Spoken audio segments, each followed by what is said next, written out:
దేవుని ప్రజలారా, దైవిక సూత్రాలతో భక్తి చేయటం తేలికండి.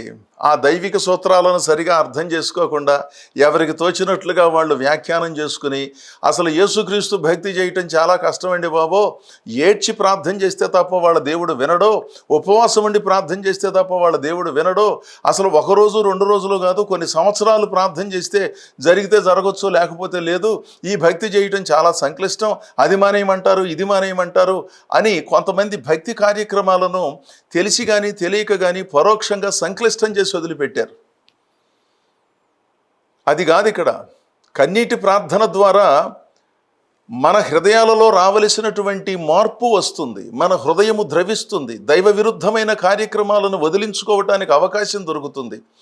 ఉపవాసము అంటే దేవునికి దగ్గరగా ఉండి వాసము చెయ్యటం, అంతేగాని భోజన పదార్థాలు మానివేయటం ఉపవాసం కాదు. దానికి పెద్దలు జోడించారు.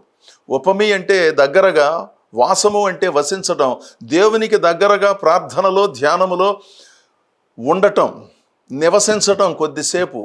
మరి భోజన పదార్థాలు స్వీకరించినప్పుడు మధ్య మధ్యలో లేచి వెళ్ళవలసిన అవసరత వస్తుంది కనుక దేవునితో ఎక్కువ సమయము ఉండటానికి అది అవరోధాన్ని కలిగిస్తుంది కనుక వాటిని కొంత మినహాయించుకుంటే ఎక్కువసేపు దేవునితో సహవాసం చేస్తూ ఆ ఆధ్యాత్మిక భావనను కొనసాగించవచ్చు అని పెద్దలు వాటిని జోడించారు. అది కూడా మంచి పద్ధతే.